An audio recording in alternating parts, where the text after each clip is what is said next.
with a brief meditation. So close your eyes.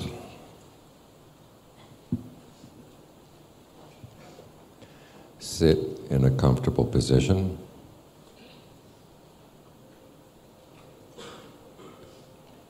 And start with thoughts of goodwill. Goodwill is a wish for true happiness. Because true happiness comes from within, the wish for your own true happiness is not a selfish thought.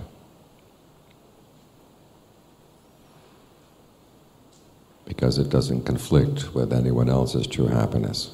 So, start with that thought, may I be truly happy. And thinking of the principle of karma, reflect on what that means. It means, may I understand the causes for true happiness and be able to act on them.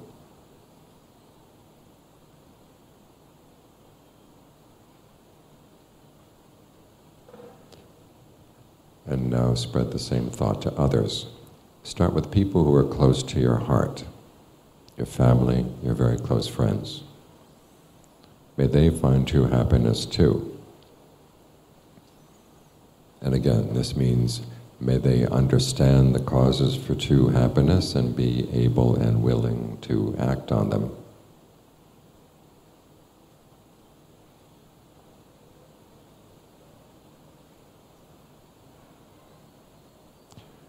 And then spread those thoughts out in ever-widening circles. People you know well and like. People you're more neutral about. And even people you don't like. You don't have to love someone in order to have goodwill for them.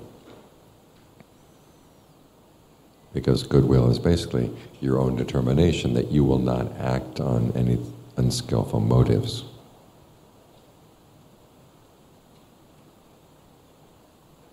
And so you especially need this thought for people you don't like,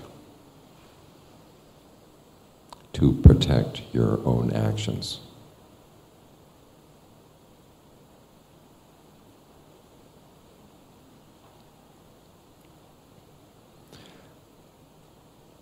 And remember that the world would be a much better place if everyone could find true happiness within.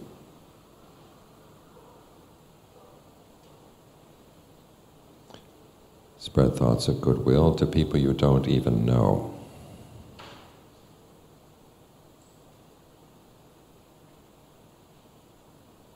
And not just people, living beings of all kinds, east, west, north, south, below and above, out to infinity.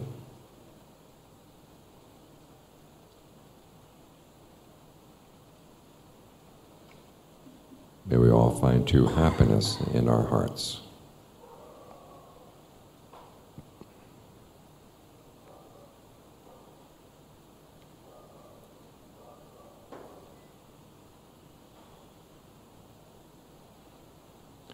Now bring your attention to the breath.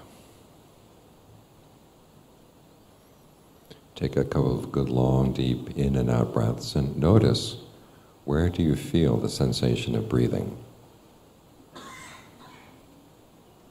We're focusing here not so much on the air coming in and out of the lungs, but more on this feeling of energy that flows through the body, that allows the air to come in and go out.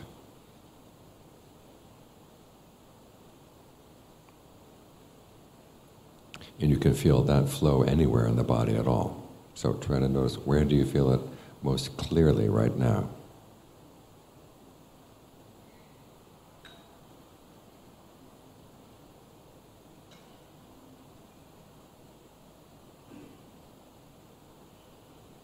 If your thoughts wander off, just drop them and come back to the sensation of breathing.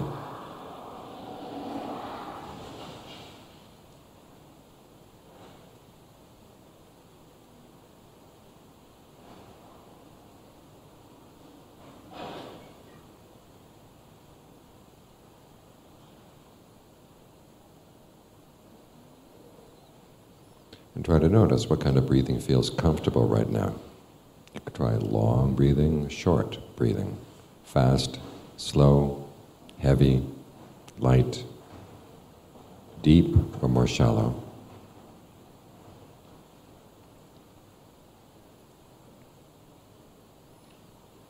Experiment for a bit to see what kind of breathing feels best.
Now, when the breath starts feeling comfortable, the next step is to spread your awareness to fill the whole body, to be aware of the whole body as you breathe in and the whole body as you breathe out.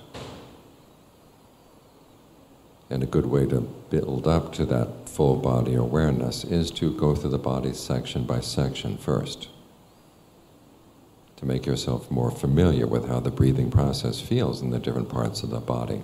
So start down around the navel, the center of the abdomen. Locate that part of the body in your awareness and watch it for a while as you breathe in, breathe out, to see what kind of breathing feels good there.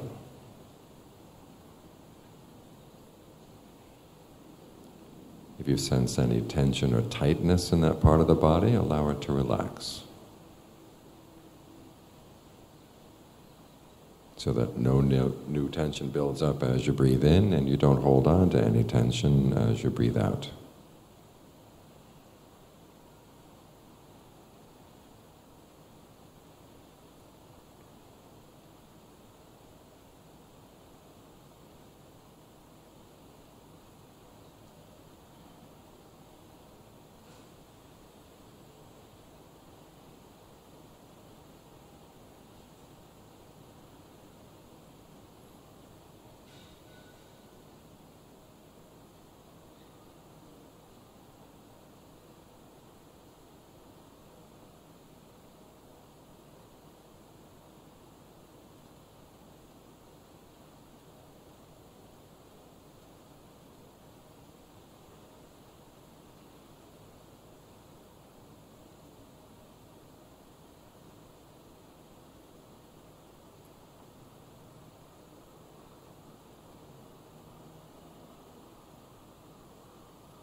Now move your attention up to the middle of the chest and follow the same 3 steps there. In other words, 1, locate that part of the body in your awareness. 2, watch it for a while as you breathe in and breathe out to see what rhythm of breathing feels best there. And then 3, if you notice any tension or tightness in that part of the body, allow it to relax. And see if you can keep it relaxed all the way through the in-breath, all the way through the out.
Now bring your attention to the middle of the head.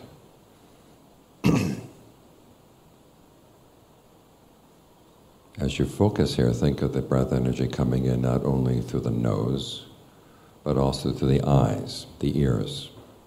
In from the back of the head, down from the top of the head, going deep into the brain. And as you breathe out, think of it radiating out from the head in all directions.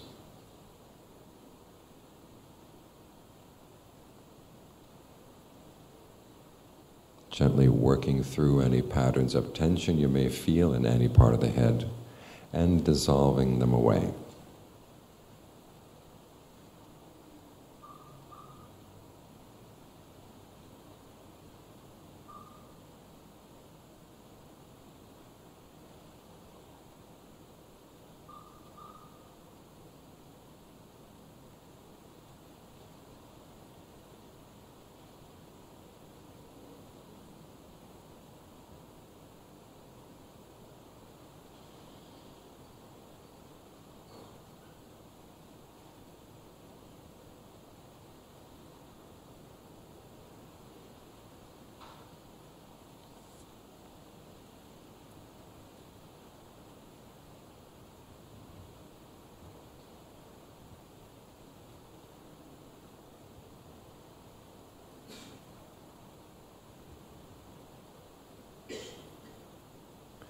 Now bring your attention to the back of the neck, right at the base of the skull. And as you breathe in, think of the energy coming in there, and then going down through the shoulders, down to the arms, down to the tips of the fingers.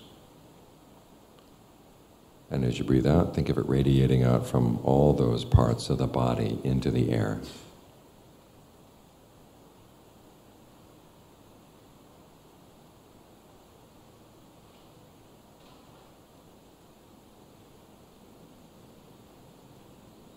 And if you notice that there's more tension, say in your right arm than in your left arm, allow that side to relax, to bring things into balance. And see if you can keep it relaxed all the way through the in-breath, all the way through the out.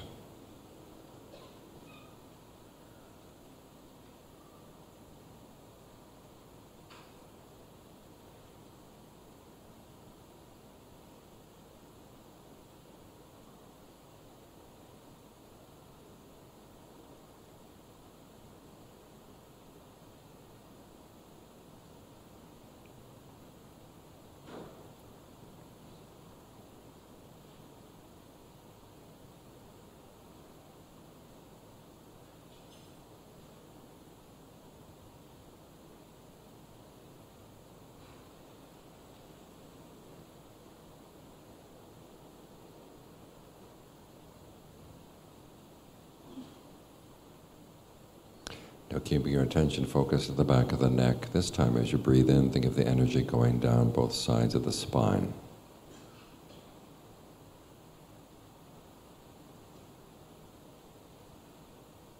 And as you breathe out, think of it radiating out from the entire back into the air.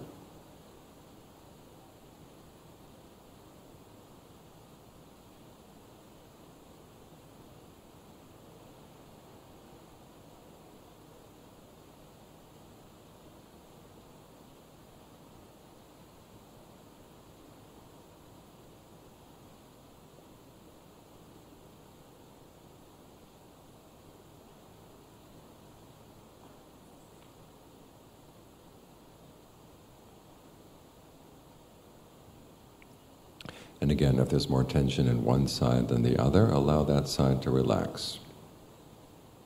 And to stay relaxed as you breathe in, as you breathe out.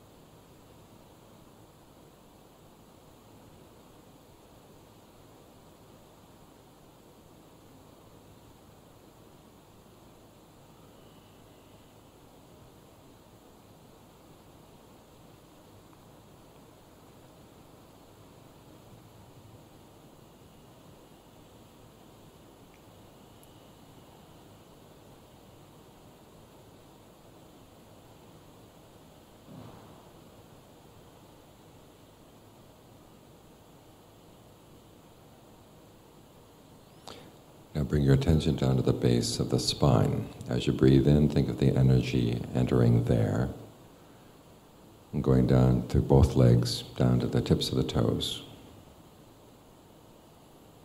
And as you're breathing out, think of radiating out from all those parts of the body into the air.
Now that completes the survey of the body. If you're meditating on your own, you could go through the body again, as many times as you like. But for right now, just choose any one spot in the body that seems most congenial to focus on. Focus your attention there, and then think of your awareness spreading out from that spot to fill the whole body. So you're aware of the whole body as you breathe in, and the whole body as you breathe out.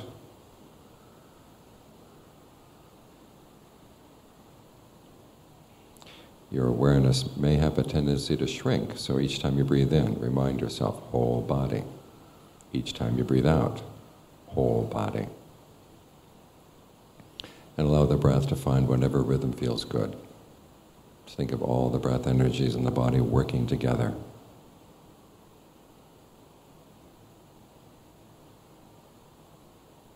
Your only duty right now is to maintain this sense of centered but broad awareness. Like a spider on a web. The spider is in one spot, but it's aware of the entire web. Your focus is in one spot, but you're aware of the whole body. Try to keep this awareness going because it's healing for the body, healing for the mind. And because it's still and yet all around, it provides a good basis for insight to arise.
before you leave meditation, think thoughts of goodwill once more. Think of whatever sense of peace or well-being you felt for the past session and dedicate it to others, either specific people you know or are suffering right now, or to all living beings in all directions.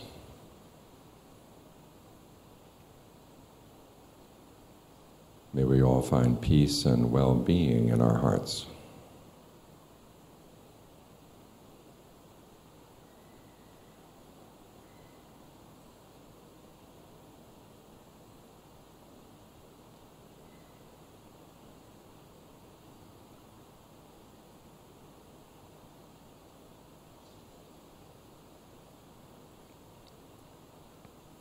And with that thought, you can open your eyes.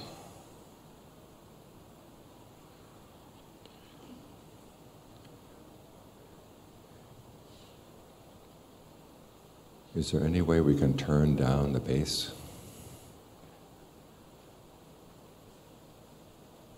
Who's in charge of the sound?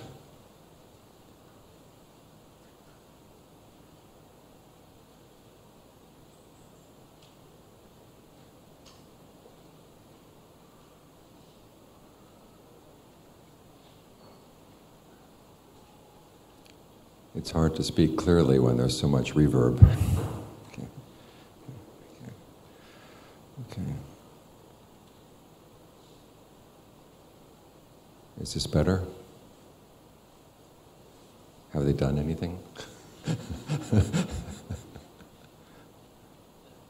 Where is the sound?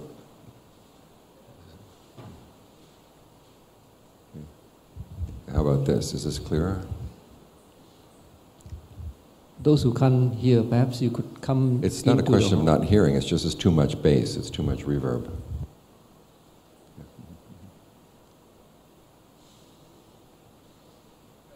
Ready? It's better? Is this better? Okay. Okay. Okay. Okay. Once more? Okay. Okay. Last night we talked about the issue of how the Four Noble Truths should always be put first when you're trying to understand the Buddha's teachings. And that there's a problem, and sometimes people will put the three characteristics before the Four Noble Truths, and that can lead to a lot of misunderstandings and a lot of unskillful practice, basically. We talked about how if you just focus on the fact that things are inconstant, stressful, not self, you may decide, well, all I have to do is just accept the fact that things come and go and I'll be okay with that. And that's how you find happiness in life. And the Buddha never taught that. When he taught the Four Noble Truths, he taught that there is suffering that we can cure, and we can put an end to suffering totally through our efforts. So, because the world is shaped by our desires, the Four Noble Truths give us some perspective on which desires to follow that will lead to suffering, which desires that we follow will lead to the end of suffering. And so there's an activity that's involved in training your desires. You don't just accept the fact, oh, I have desire, the desire comes, the desire goes, and I can watch it wash in and wash out like the waves in the ocean. Because you know what happens sometimes with desire, the wave washes in, and you're out, you're out. So you want to have a way of getting past the waves. The image the Buddha himself gives is crossing over a river, getting onto a bank where you're safe from the floods of the river. And so it's important to keep in mind that there are things that we have to do, things that we have to change in ourselves in order to develop the path that would lead beyond suffering entirely. Now the problem is if you put the three characteristics first, especially when it's in connection with the practice of concentration, we see the issue most clearly, because a lot of people who believe, well, things are just a matter of learning how to accept things coming and going, why bother getting into concentration? You can just practice acceptance, which they call mindfulness, which is not really what the Buddha defined as mindfulness, but sometimes you hear mindfulness explained as the ability just to accept things as they come, accept things as they go without passing judgment. And then the question is, with concentration, you're not just accepting things, you're actually putting the mind into a state of stillness, trying to maintain that stillness. There's one teacher who actually says the Buddha taught two different paths. There's the path of mindfulness, and then there's a path of concentration and effort. And this person gave preference to mindfulness because he says basically what we have to learn how to do is accept that things come and go. With concentration, you're not accepting. You're trying to make a change. Other people object to the practice of concentration on the grounds that if you stick with one object, you're attached to that one object. And so to practice non-attachment, you let the mind wander as it will. There's another criticism that says when you practice concentration, it requires effort. It requires that you plan ahead of time, looking for the results you want to get from your actions. That requires a sense of self. And therefore, we're trying to get rid of our sense of self, so we shouldn't practice concentration. That's the reasoning that these people give. Now, this flies in the face of the fact that when the Buddha taught mindfulness and concentration, he taught them as a single practice. And he also taught that concentration is actually necessary for the practice. And he said it's the heart of the path, and all the other factors of the path, including right mindfulness, are there to support concentration. This is for two reasons you need concentration. One is that concentration is good food for the mind. The mind has this tendency to feed on things. And as the Buddha said, even though you may understand that sensuality has its drawbacks, if you don't have a higher level of pleasure, you're going to go back and feed on sensuality. It's like the coyotes that we have at the monastery in America. We have an avocado grove. And when they're avocados, the coyotes feed on the avocados, and they get nice and sleek. Their fur gets really nice. And then when the avocados are gone, then you find that if you look at their scat, they feed on anything. I've seen coyote scat where they actually ate rope, and the rope went through them and came out. Because in other words, when the mind is hungry, it will feed on anything. And it's the same with the human mind. If you don't give it something better than sensuality to feed on, it's always going to go back. So one of the purposes of concentration is to give good food for the mind, a sense of pleasure, a sense of well-being that comes when you can get the mind to settle down. And you don't need to think about pleasant sights or nice sounds or pleasant smells, taste, tactile sensations. You've got something better inside. The second reason why you need concentration is it's like a laboratory for understanding your own mind. When that person said that you need a sense of self in order to practice concentration, it's right. You indeed need a sense of self, that I'm going to be able to do this. This is something I want to do. I'm capable of doing this. You're actually creating a state of becoming. We talked about becoming last night. It's when you take on an identity in a particular world of experience based on a desire. Like if you have a desire for Szechuan noodles tonight, okay, there's going to be a certain you that wants those noodles, who's going to benefit from the noodles, or at least likes the taste of the noodles. And there's also the you that knows how to buy them, where to get them. And the part of the world that's relevant to, where's the nearest Szechuan noodle store? Okay, that's part of the world right now that's relevant to that. And other aspects of the world, what's going on in politics, what's going on in the weather, that's not relevant. Okay, that's your state of becoming right now. And as the Buddha said, we suffer from the ways we want to become, but the solution to the problem of becoming is not to try to not become anything at all. It's trying to become skillful in our state of becoming. And concentration is one of the most skillful ways of doing this. Because once the mind gets settled down, you actually see the process. This is how becoming happens in the mind. Both as distractions come up, you see the distraction arise, and you say, oh, this is how I take on an identity in that distraction.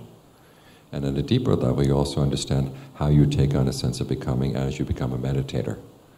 You inhabiting the whole body. The whole body is your world. You're the person who's focused on one spot, trying to get the state of concentration. This is a kind of becoming. And because it's still and because it's clear, it's a becoming that you can understand. And by understanding it, then you can eventually get beyond becoming. But you need to do this first. As John Lee said, it's like trying to learn about eggs. You learn about eggs by getting chickens, and you eat some of the eggs. You need some of the eggs in order to feed, right? In order to have the strength, in order to continue studying the eggs. So you develop the state of concentration, and it's something that you feed on as you try to learn how to understand it as well. So it is a level of becoming that you want to develop. So in this case, this is something that you actually need to do in order to get beyond it, in order to get beyond the process of becoming. So you don't just say, well, I'll just let go before I have a state of concentration and say, I'm not going to be attached to anything. You need this attachment. You need this sense of self.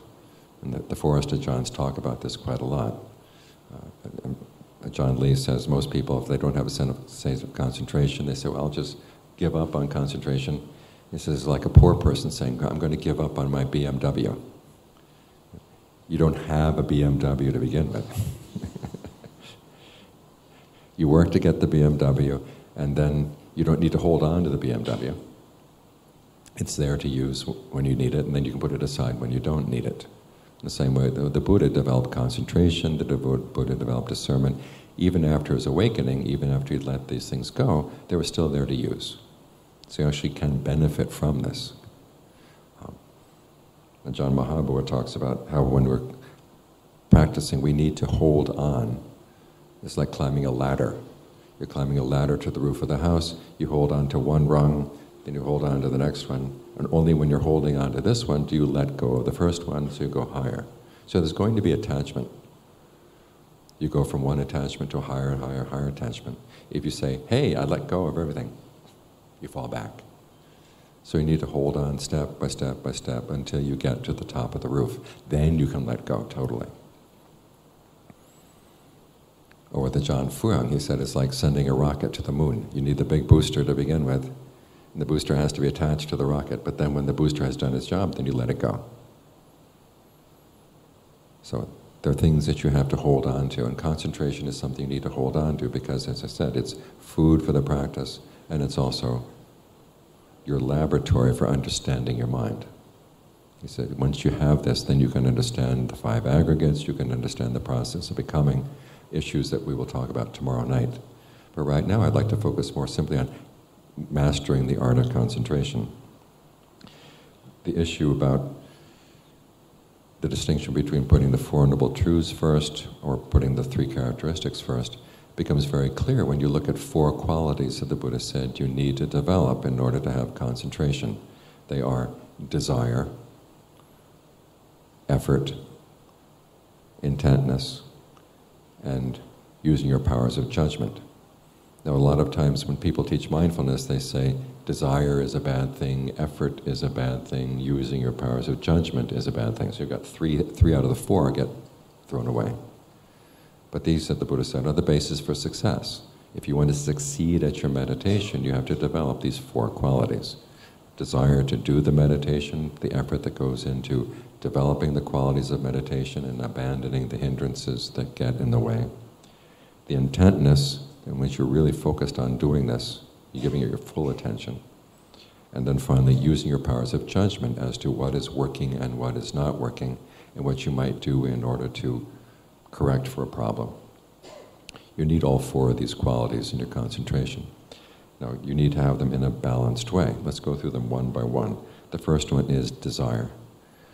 Okay. Desire gets a bad rap in Buddhist circles, but it's actually important. As the Buddha said, everything starts with desire. So if you want concentration, you have to start with the desire. I want the mind to settle down. Now, if you focus simply on how much you want the mind to settle down, you're misusing your desire. The desire has to focus on the causes. For example, if you're driving to a mountain, if you sit there driving and just watch the mountain, what's going to happen? You run into somebody, you drive off the road. You have to say, okay, here's the road, there's the mountain, I'm going to focus on the road. And step by step by step. And every now and then you look up to make sure the mountain is not back there. Okay.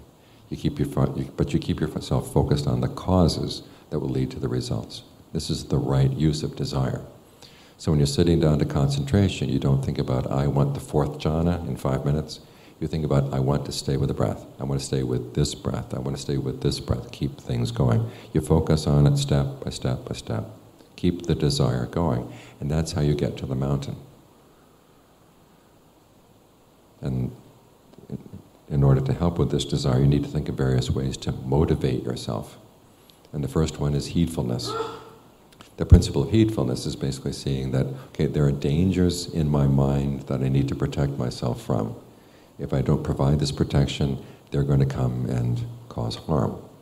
So you see the harm that can come, but you also see that you are able to foresee the harm and get out of the way, or prevent the harm. That's what heedfulness is all about. So this does involve a sense of self. You realize, okay, this is me who's going to have to benefit, but it's also me who can provide the way out. And that's your main way of motivating yourself to do the practices. So if you're sitting and meditating at night and say, I'm getting kind of tired right now, this is enough meditation for tonight, ask yourself, okay, do I still have greed, aversion, and delusion? Yeah. Okay, I need to meditate more. And when can greed, aversion, and delusion happen? Do they happen only when you're meditating? No, they can happen any time at all.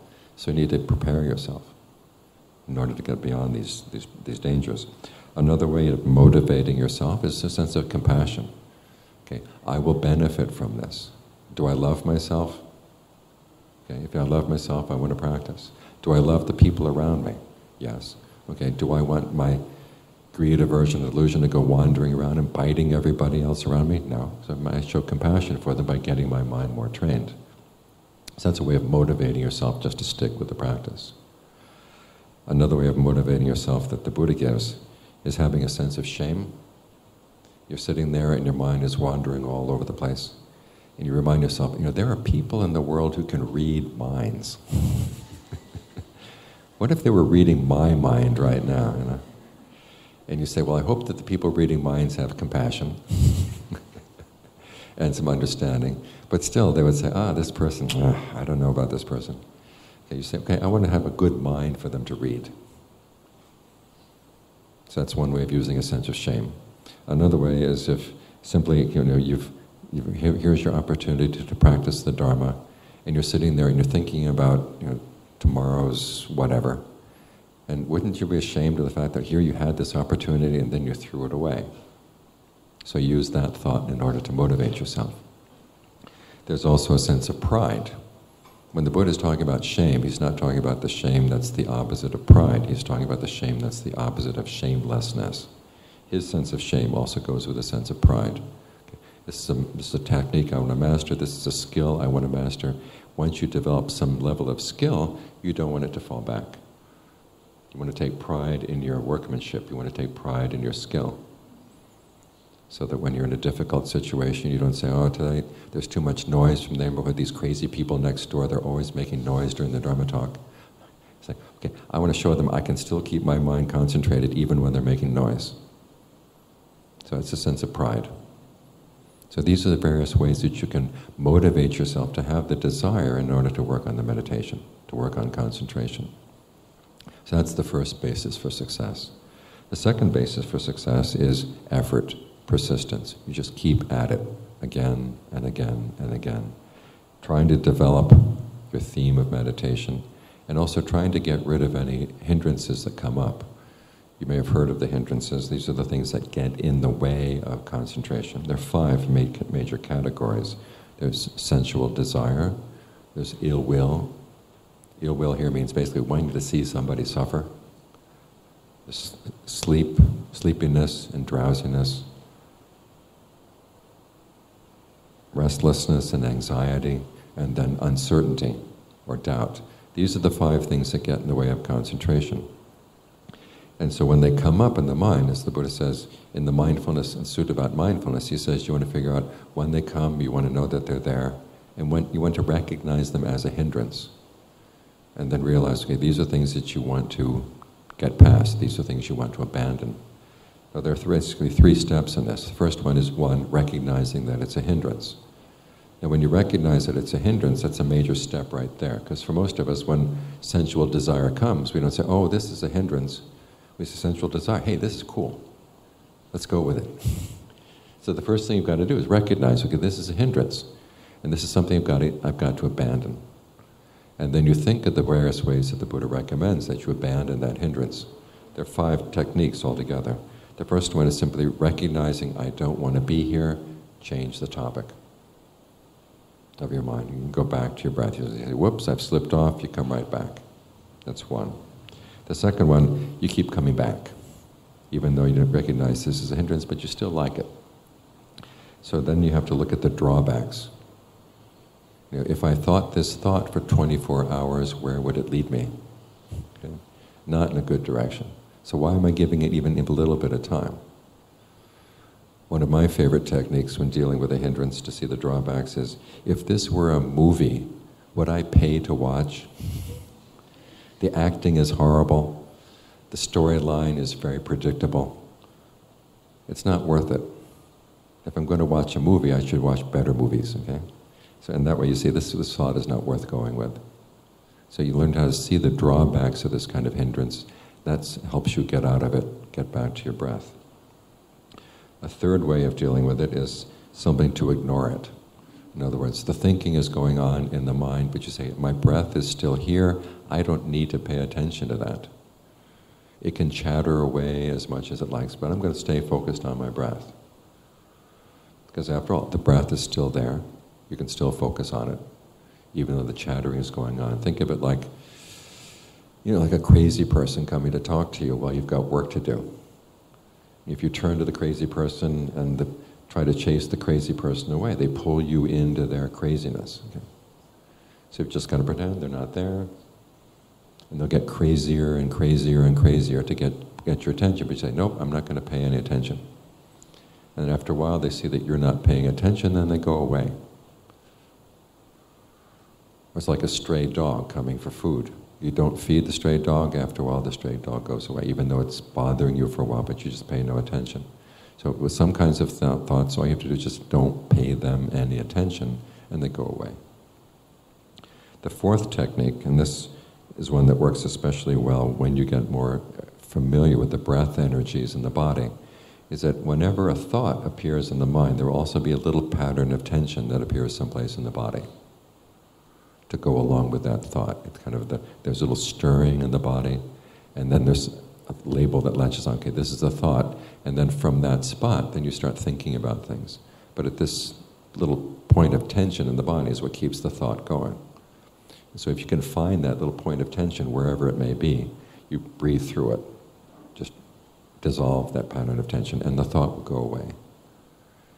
So that's the fourth way of dealing with the hindrances. The fifth way, if none of these other four work, is just put your tongue against the roof of your mouth, press against it, and just say, I will just not think that thought. This is where you can use your meditation word really fast, like butto, butto, butto, really, really rapid fire, just to not give the mind any space to think about that other thought. Now, this last technique involves the least amount of discernment, but sometimes it's necessary. If you compare these different techniques to different tools, it's like a sledgehammer. You bang the thought, okay? And it may knock out for a little while, and you may want to come back, but at least you're given some space to the mind. So don't be afraid to use this one when you find that the other techniques don't work. So there are ways that you can deal with these different hindrances as they come into the mind. And if you keep at this, you get more and more skillful in learning how to read. This is this particular kind of hindrance, it requires this kind of technique. And then you become more and more in control of the mind. As the Buddha said, when you master these 5 techniques, then you can think any thought you want, and you don't have to think the thoughts you don't want to think. This is one of the important aspects of concentration.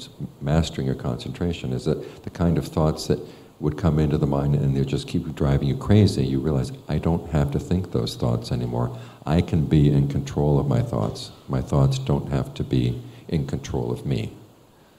So this is one of the benefits of developing this, what the Buddha calls this basis for success, which is putting in effort, having persistence as you stick with the practice.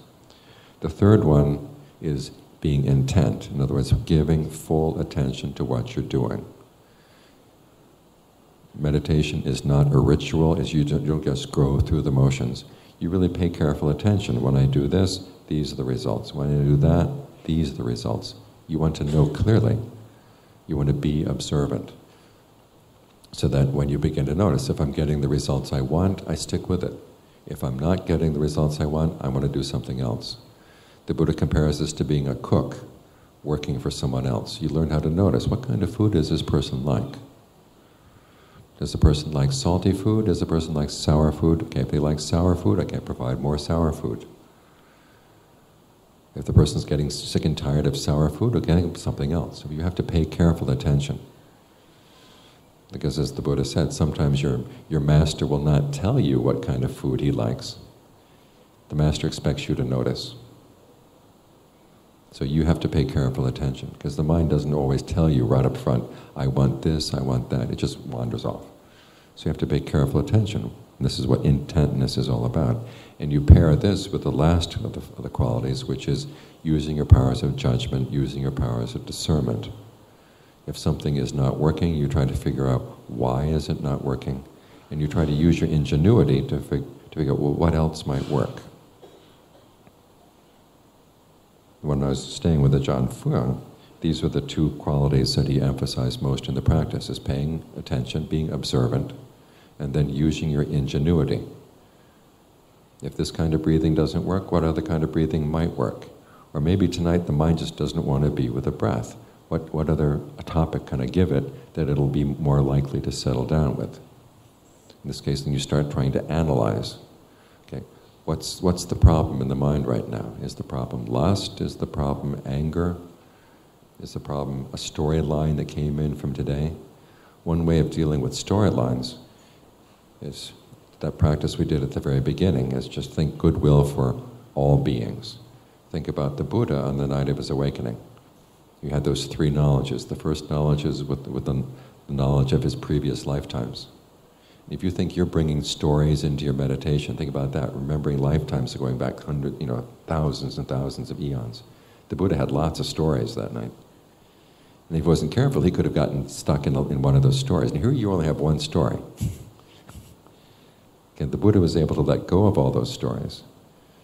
And how did he do that? Because the second knowledge is when he thought of all beings in the world dying and then being reborn in line with their actions. So when you find that there's a storyline that's eating away at your mind, just try to think of all beings in all directions and all their stories, and how small your story seems in comparison. That helps to pull you out of that storyline and you get back to the concentration. But again, if the issue is lust, you can contemplate the body. If the issue is anger, you can try to develop goodwill.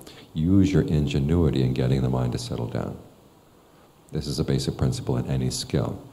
You start out by learning the basic steps from the teacher, but then you have to use your ingenuity in order to make it better, in order to develop a skill of your own. It's like weaving a basket. The teacher will teach you, okay, this is how you weave things in and out, and then you try weaving and your basket looks awful. You say, okay, what's wrong? What did I do wrong? Is the shape wrong? Is the weave wrong? What should I change? And so you learn from your actions. You learn from the things that you do, and this is how you develop skill. And you do it by developing these 4 bases of success. You want to do well, you put in effort, you pay careful attention to what you're doing, and then you use your ingenuity to figure out how to make things better. These are all qualities that you need to develop as you practice concentration. Now the Buddha said that these 4 qualities also go together with another list of qualities that he calls the fabrications of exertion, which is a technical term. Fabrication here is the word sankhara, and it doesn't mean lies. When you fabricate a lie, it simply means the way you put your experience together. And the Buddha says there are 3 types of fabrication that we use as we get the mind into concentration. The first is bodily fabrication, which is your breath. The second is verbal fabrication. What the technical term here is directed thought and evaluation. It basically means the way you talk to yourself about what's going on. And then the third one is mental fabrication, which are feelings of pleasure, pain, neither pleasure nor pain, and perceptions, in other words, the labels that you apply to things. So when you're working with concentration on the breath, okay, you've got bodily fabrication, it's the way you breathe. And the word fabrication here means that there is an element of intention in what you're doing. So you want to use that intention skillfully. What would be a good way to breathe right now? Does the body need long breathing? Does it need short breathing? Does it need deep breathing? Does it need shallow breathing? Which part of the breathing body are lacking in good breath energy? You make changes. Now in making changes, you're using the process of directed thought and evaluation. You're focusing on an issue in the breath, and then you evaluate what to do. And as John Lee explains evaluation, there's one evaluating. One is, does the breath feel good? And if the answer is no, okay, the next question is, what do you do to make it better? And if the answer is yes, it does feel good, okay, how do you make the best use of it? How do you maintain that sense of ease? And once you've maintained that sense of ease, how do you spread it through the body? Some people have asked about the spreading through the body. The breath will actually spread on its own. All it's a matter of just sort of releasing tension in different parts of the body so the breath can flow naturally. And this connects with the Buddhist teachings on when you get the mind in concentration, when there's a sense of ease or well-being, he says you want that to permeate the entire body. So use this perception of breath to allow it to permeate. And that gets into the third kind of fabrication, which is perception. Now, what's the image you have in your mind of the breath? If you think of the breath as just being what comes in through the nose, it's very difficult to get a sense of fullness or well-being out of the breath because there's only two little holes here and you've got a whole body that you need to breathe through. If you think of the body as being like a sponge, hold that perception in mind. When you breathe in, the breath can come in from all directions and go out through all directions. That's a kind of perception that makes it a lot easier for the breath to feel nourishing, to feel that it's good for the whole body. Another perception may have is that if you feel like you're struggling to bring the breath in, change the perception. Remind yourself, breath energy starts in the body. It doesn't start outside. It starts here, inside the body. So you don't have to pull. This is the problem with these microphones. You don't have to pull the breath in. The breath starts here already. You're simply allowing it to spread through the body, and that will bring the air in, bring it out. So you see the perception will have an influence on how the mind relates to the body, this image that you have in mind. And it's by adjusting these three things, the breath, the way you talk to yourself about the breath, the perceptions you have in mind as you deal with the breath, these things allow the mind to get into concentration. So you've got the four bases of success, the three types of fabrication. Now the three types of fabrication are useful not only while you're meditating, but as you get used to adjusting your experience of your body, adjusting your experience of the mind as you meditate, you can start doing it as you go through daily life. Because these three fabrications are basically what provides you with your own internal refuge as you go through the day. You know, we say that we take refuge in the Buddha and the Dharma and the Sangha. What does that mean? It doesn't mean that the Buddha is going to come down and just kind of lift us out of our suffering. What it means is the Buddha sets an example. He said, this is how people find true happiness. And so you look at his example. He was a person of compassion, he was a person of wisdom, he was a person of purity in his action. Okay, how can we develop those qualities in ourselves? When you think of that, because that's when you take the Buddha as your refuge. Now, as he said, wisdom begins with that question I mentioned yesterday, which is what, when I do it, will lead to my long-term welfare and happiness. Okay, you follow that through. That's how the Buddha developed wisdom, was following that question.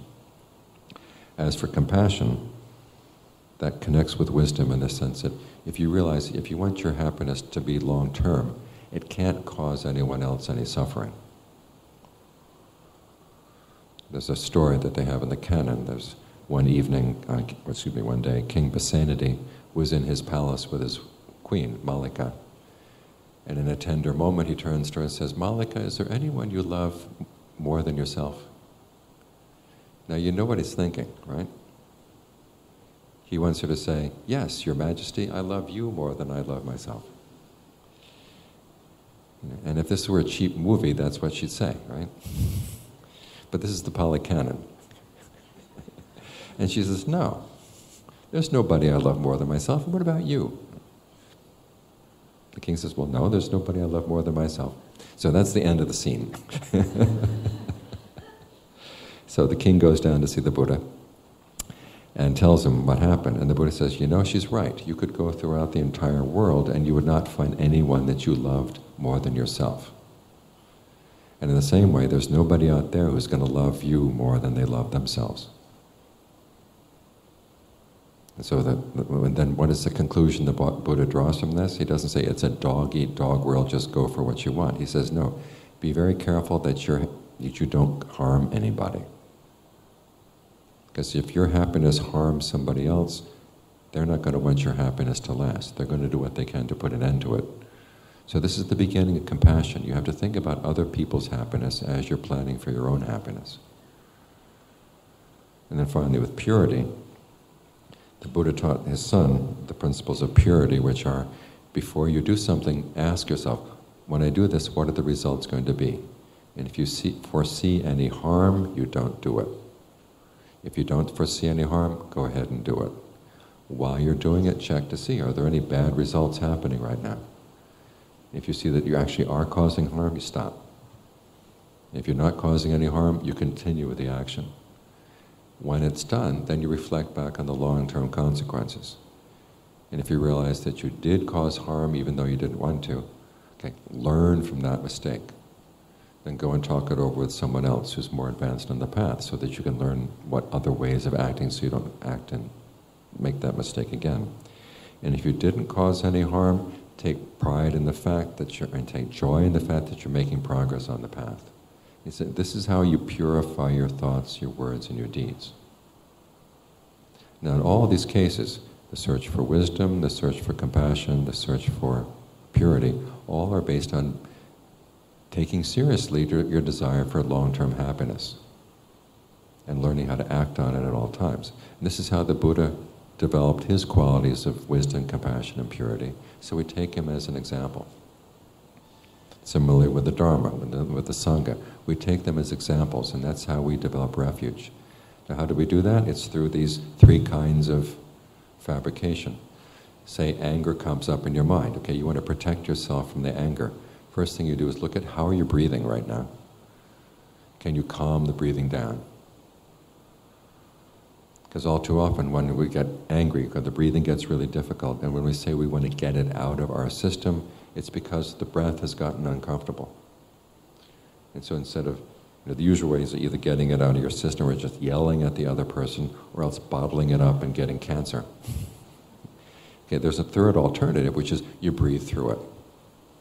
Like we talked about breathing through the tension in the different parts of the body. So that's your first line of defense. Then the second line of defense is, how are you thinking? How are you talking to yourself about the issue that's making you angry? Can you talk about it in another way? This is where the Buddha has you look for the other person's good qualities, the good things the person has done. So that you realize, okay, even though this person has done some stupid things right now, they've done some good things in the past. If I just let loose with my anger, it's going to destroy a good relationship. Or if you can't think of anything good about the person, and there are people in the world, you can't think of anything good, then he says you have to have compassion on them. Here's someone who's creating a lot of bad karma for themselves. I shouldn't let that make me create bad karma. He says it's like when you see someone out in the desert and they're sick, lying by the side of the road. You have to have compassion for them no matter who they are, because they're suffering so much. So you change the way you think to yourself about the issue. And then the third way is you look at your perception. What perception do I have in mind? And if you feel that you're being overwhelmed by the person, if you feel that you're being threatened by the person, that the person has power over you, you are likely to lash back. So the Buddha says, change your perception. Number one, think about the fact that, okay, say the person has been saying nasty things about you. Remind yourself, this is the way human speech is. There's kind speech and there's unkind speech. There's true speech and there's false speech. There's speech that's useful and there's speech that's totally useless. So the fact that this person is saying something unkind, lying to you, useless things. This is not abnormal. This is just the normal human way of speech. One. Okay. Second thing, the Buddha says, they say something really nasty to you, you remind yourself, all you say to yourself is, an unpleasant sound has made contact at the ear. And leave it there. Okay? Now, how many times have you thought that? You don't stop with that thought. You go to the next thought. Why are they saying that? Why are they so nasty? Why don't they treat me well? And you just go, Okay. And why are you suffering? It's because of all this extra stuff you're adding on top. You say an unpleasant sound, make contact with the ear, that's it. You don't have to suffer. So hold that perception in mind. The third perception the Buddha teaches you is try to think of your goodwill as being bigger than what the other person has done. He says, think of your goodwill as being like the earth. People can come and spit on the earth, they can dig on the earth, they can piss on the earth, but the earth is still earth. It's just too big for them to have any effect. Or think of your mind as being like space. Hold the perception. They can try writing things on my mind, but nothing stays. And if you hold these perceptions in mind, it's a lot easier to deal with difficult situations and not be overcome by anger and not be suffering from the anger. So these are ways in which you use these three kinds of fabrication. Bodily fabrication, look at the way you breathe. Verbal fabrication, how are you talking to yourself about the issue? And then finally, mental fabrication, what's the perception you're holding in mind? Can you change these things so you don't suffer? So you don't act in an unskillful way. And if you learn how to master these three kinds of fabrication, they help both in your practice of concentration and in your conduct in daily life. And this is how you provide refuge for yourself. Because this is what the Buddha is teaching us, that this path that goes beyond suffering, it's not just, okay, just accept things the way they are and accept the fact that the world can't change. That's not the Buddha's way. I mean, look, if that were his attitude, he wouldn't have stayed he wouldn't have gone into the forest. He would have stayed in the palace and said, okay, I guess this is the way life is, I'll enjoy it, and then I'll die. Which is not the Buddha. The Buddha said, there must be something that doesn't die. I've got to find it. He had that kind of determination. If this way doesn't work, he's going to try that way. That way doesn't work, he's going to try this way. He's going to find the way. And so then he found the way. He said, look, there's a way out of suffering. This is how you do it. And so he's providing us with refuge. And we take his lessons, you apply them in the way you shape your experience, then you can find that refuge as well. And the practice of concentration is a very important way of doing this. You learn how to gain control over your mind, control over these kinds of fabrication, making use of the four qualities we mentioned: desire, effort, intent, and using your powers of discernment, your powers of judgment, your powers of ingenuity, using the full faculties of your mind. In this way, you can find the refuge that the Buddha found. The refuge that's promised by that third noble truth. So, those are my thoughts for the evening.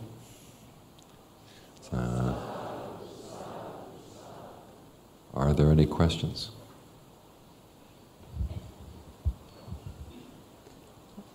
I believe some people have left notes, or some people have written questions at the back, if I'm not wrong. Can we just check and see? In that basket there. Yeah. But feel free to put up your hands and ask if you do have a burning question. Otherwise, we'll collect the pieces of paper at the back.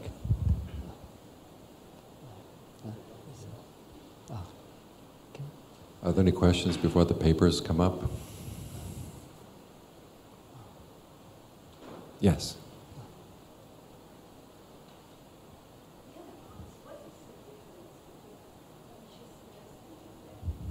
Consciousness and awareness, they're the same thing. Yeah.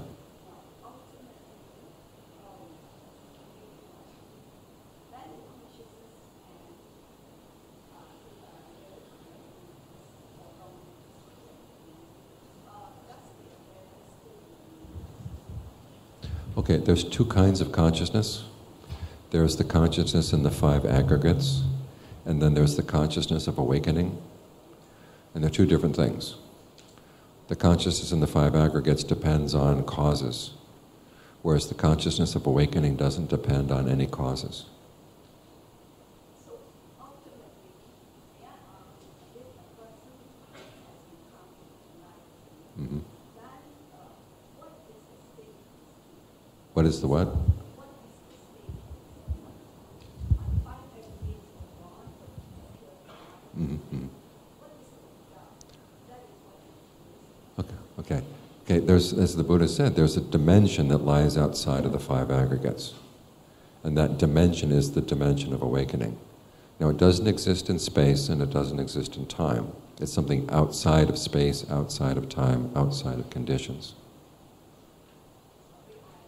It's outside of space, outside of time, outside of conditions. That's the state. He calls it a dimension. The Pali word is ayatana, which can mean dimension.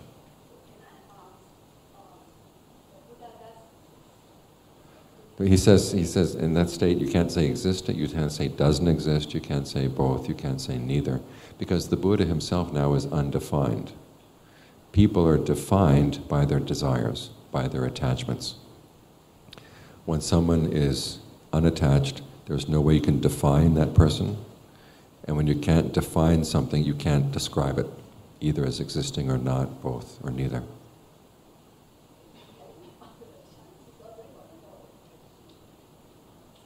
Okay.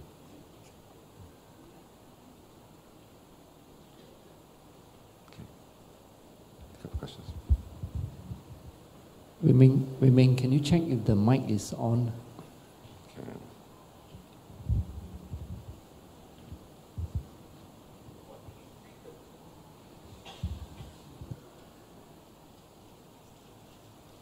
Okay. First question, can you elaborate a bit more about directed thought and evaluation? To me, evaluation seems to be implying personal evaluation instead of the way things are. Please advise. Okay, basically, when you're trying to get the mind in concentration, you're trying to give the mind a place where it likes to be. Because if you're trying to make something, you stay with the breath, and you don't like the breath, it's not going to stay. So you have to give yourself something you like. And so in this case, you evaluate, do I like this? So it is a kind of personal evaluation. And you're evaluating, could it be made better? What would I do to make it something that I like? So there is a personal element in this. And sometimes you think that, okay, I just have to accept the things the way they are.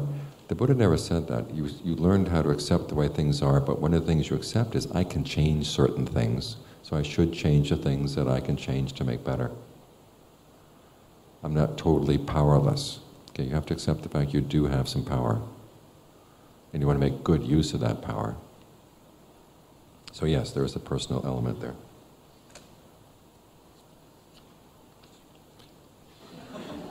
Is this a Zen question?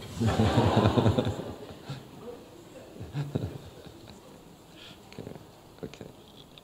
Question. Is breaking one of the precepts on illicit sex, having broken a promise and cheated on a husband and wife, a serious offense? I'm concerned about this offense leading to rebirth in hell.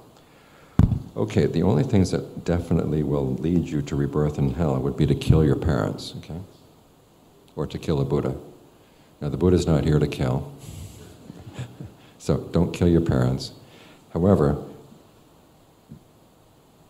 depending on your other past karma, I mean, things like this could actually, together with all the other past karma, could lead you to a bad rebirth.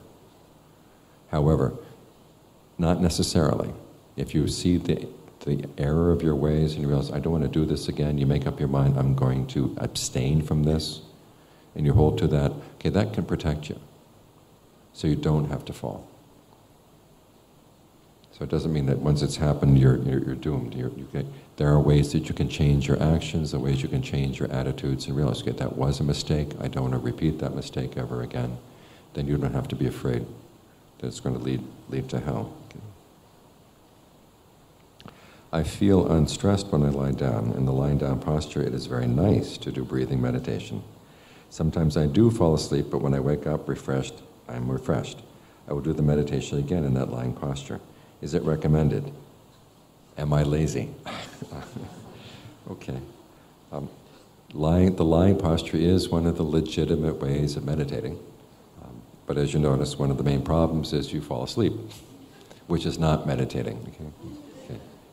One way to prevent that is you lie on one side and you have one foot on top of the other foot and make sure that it doesn't move. And just that much amount of attention can help keep you awake. But it is also good, it's okay, after you've lied down for a while, can I get up and still feel that same sense of relaxation in the sitting posture? And once you can do that in the sitting posture, can you maintain that sense of relaxation as you stand up? You want to learn how to develop the quality to stay centered in all of your activities. Because you're going to need concentration in all of your postures. It's not like your defilements will come only when you're lying down. Okay. You need the concentration at all times, so you try to develop the ability to develop in all postures. But if you find that the lying posture is a good place to start with that, and then go to sitting, go to standing, go to walking. Try to maintain that same sense of relaxation. How do I know I'm doing meditation in the wrong way? There are lots of wrong ways to meditate.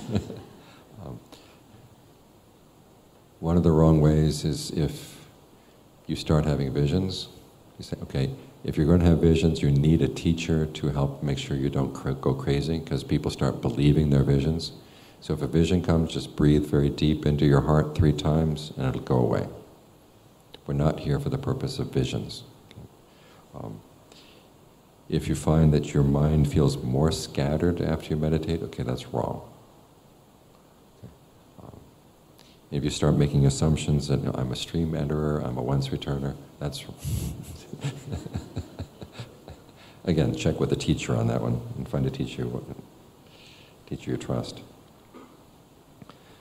But if you find, okay, I have more control over my thoughts, I can think the thoughts I want to think, and if something comes up that I know is unskillful, I can say, no, okay, you're meditating right.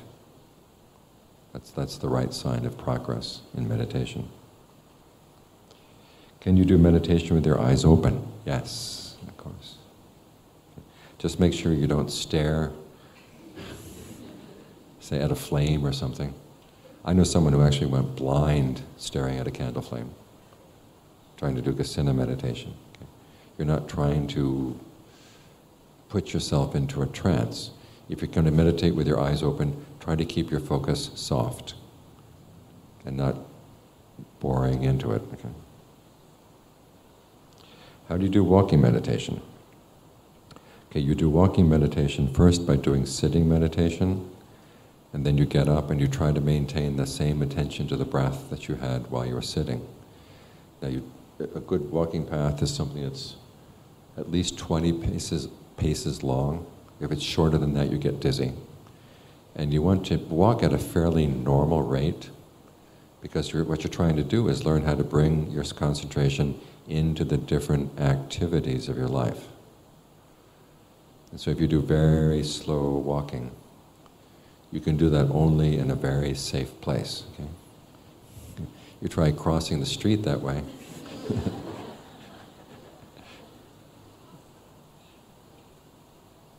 It's not going to work. So what you want to do, you're trying to develop the ability to keep your meditation topic, keep aware of the meditation topic, even though you're moving back and forth. Now as you get to the end of the path, stop, turn around, make sure you're with the breath, and then go in the other direction. Stop, turn around, make sure you're with the breath, then go. If your mind's wandering, don't walk. Stay right where you are until you've got with the breath, then you walk.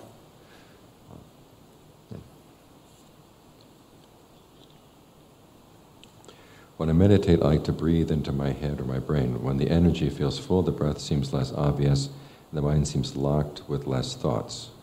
Then I give up on focusing on the breath and instead just aware of the awareness. Am I on the right track? Okay, what you're aware of is not so much, at this point, it's not the in and out breath. You're aware of just the breath energy or the quality of the breath energy there in the head. From there, my teacher would advise that you would then think about the different properties of the body, because you've just worked with the breath. The breath seems still. Okay, then work with fire. Where is the warmth in the body? Focus on the warmth. See, can you make the warmth very, very warm? Can you spread it throughout the body? Then you focus on water, which is cool. Okay, where is the coolness in the body? Focus on that. Spread them out. Then balance the warmth and the coolness. Then think of earth, of the solidity of the body. Can you think of the whole body being solid? If it feels too solid, think of space. Remember that space is not only around you, but it also permeates through the atoms of the body, so there's space everywhere. Okay. Once you've gone through those different elements, then you go to awareness. What's aware of these things? By that time, then you can stay steadily with the awareness and not just keep floating around. If you go to awareness too quickly, the awareness tends to float. So work with those elements first to make sure you're really solid. Then you focus on awareness. Questions?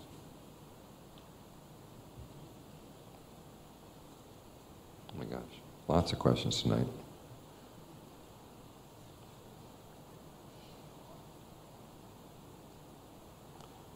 My mother is sick. We asked a medium, and the medium says there's a spirit following her. How to approach this issue in a Dharma way? Okay, make merit dedicated to the spirit and to your mother together.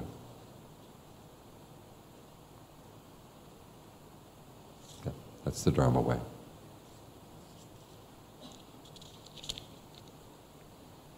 If the spirit comes and demands something, if it's in line with the Dharma, then you make merit and dedicate to the spirit. If the spirit is demanding something that's not in line with the Dharma, say, I'm sorry, I can't help.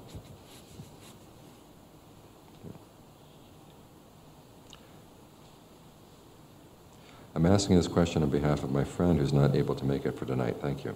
The question is as follows.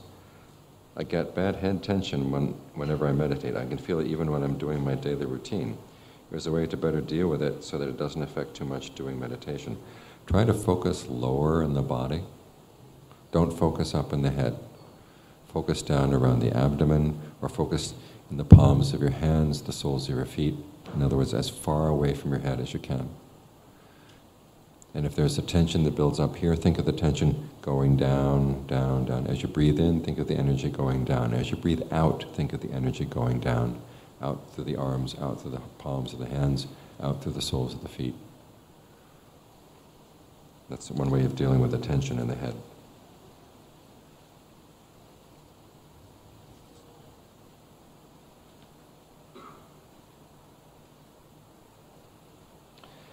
There's a movement to revive the Bhikkhuni Sangha. Some say the Bhikkhuni line is not broken because it is in Sri Lanka and Taiwan. Therefore it can be revived. This is true.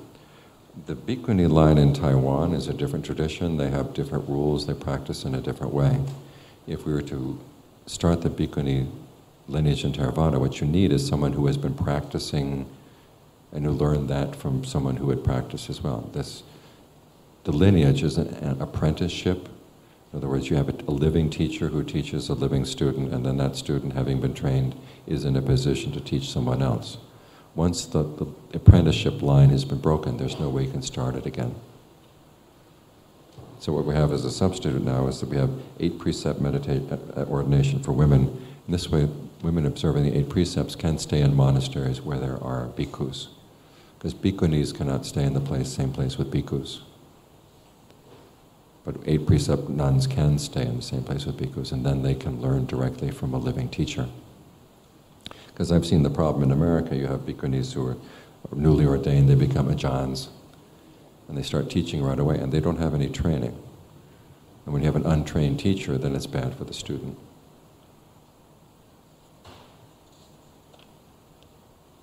I understand meditating on 32 parts of the body can lead to dispassion.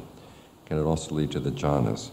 Okay, when you're meditating for the sake of concentration, you can just focus on one part of the body and just visualize that one part of the body, and then think about where is that organ in my body right now. You focus on that sensation in the body. So for instance, your liver. Okay, you've got the liver right here, or you've got the skin. The skin is all around the body. You think about the skin being all around the body, that way the mind can get into jhana, because it's full body awareness.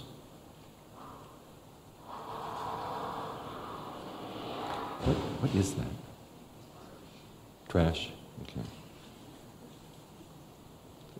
Trash everywhere in Singapore sounds like this? Okay.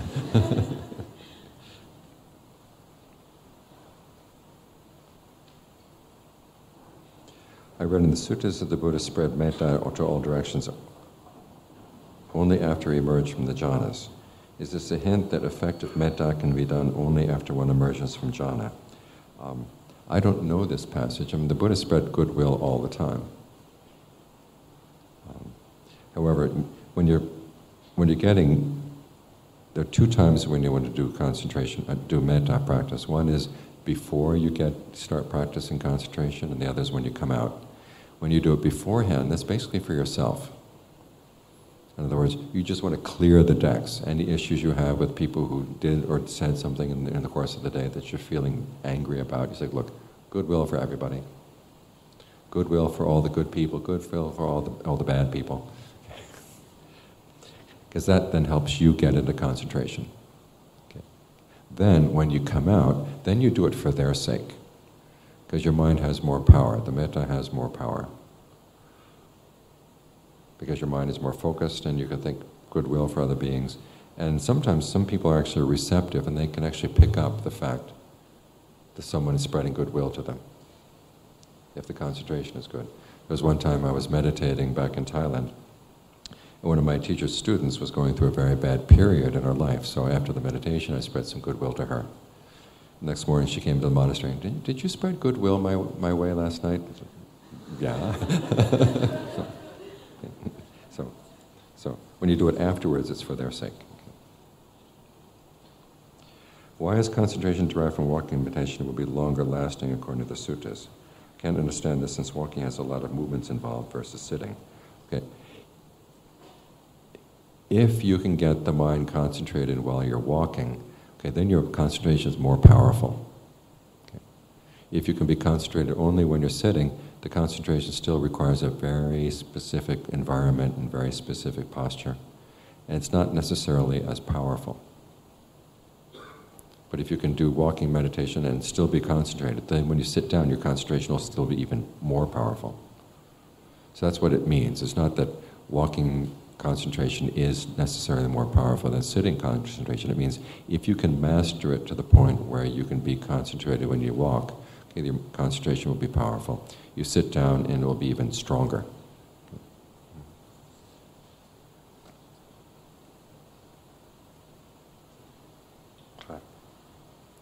Would you mind sharing us with your early days how you trained and practiced yourself to have mindfulness all the time? Do you set any timetable? If yes, kindly share it with us. Okay, try to divide the day into manageable parts. Like for a monk, you say, okay, you have your alms round, then you have your meal, then you have the time when you do walking meditation, then you have the time when you do sitting meditation. And you say, okay, I want to be mindful from now until the end of this period. Now, you may have to divide things up into short periods of time, like 10 minutes. For the next 10 minutes, I want to be mindful. For the next 15 minutes, and then keep the periods growing so they get longer and longer and longer. That way the mindfulness becomes more constant.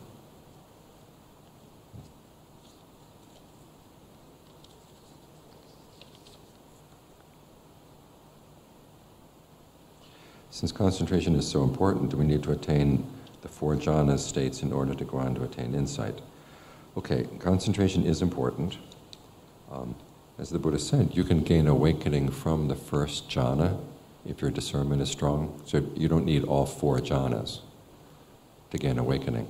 Now insight, you can gain insight on any level of concentration, but the depth of the insight will correspond to the strength of the concentration. In other words, if your concentration is weak, you can still do insight, but the insight will not go deep. But you still should be doing some insight. It's like training yourself. When you go down to the gym, you say, okay, I'll go down to the gym when my body gets big and strong. You say, no, you have to go down with your weak body and exercise your weak body, and that way your weak body becomes strong. In the same way you exercise your insight even if you don't have jhana. Because as the Buddha said, you need a certain amount of insight into your mind in order to get the mind into jhana to begin with. The two help each other along. It's like washing your hands. Your left hand washes your right hand washes your left hand. And that way they both get clean. In the same way, you use what concentration you have to develop what insight you can. As your insight gets better, your concentration goes deeper. As your concentration goes deeper, your insight gets better. In this way, they help each other along.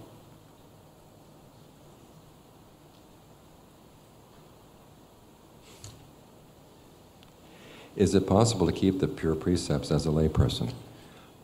If it were not possible, why would the Buddha teach it? It just means that you have to try harder. Okay, it's not going to. That's going to be easy. There's sometimes when you feel tempted to tell a little bit of a lie in order to get out of trouble. Say, wait, no, I can't tell a lie. There are times when your boss says you got to lie, you say, look, I can't lie.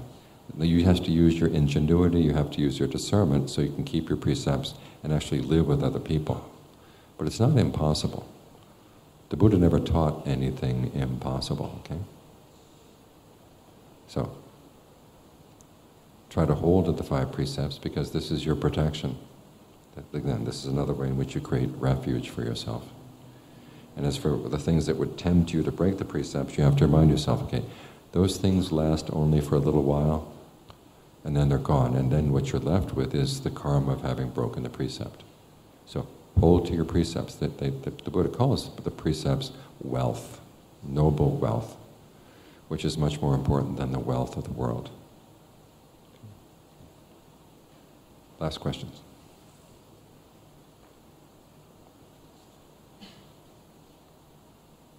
Do you experience Jeta Vimutti in the first or the fourth jhana? Okay. The word Jeta Vimutti means basically the release from your hindrances, and it's a temporary release. You can experience that in any of the jhanas. Any form of right concentration counts as Jeta Vimutti. Okay, that's all for tonight. Thank you for your questions. Sadhu, sadhu.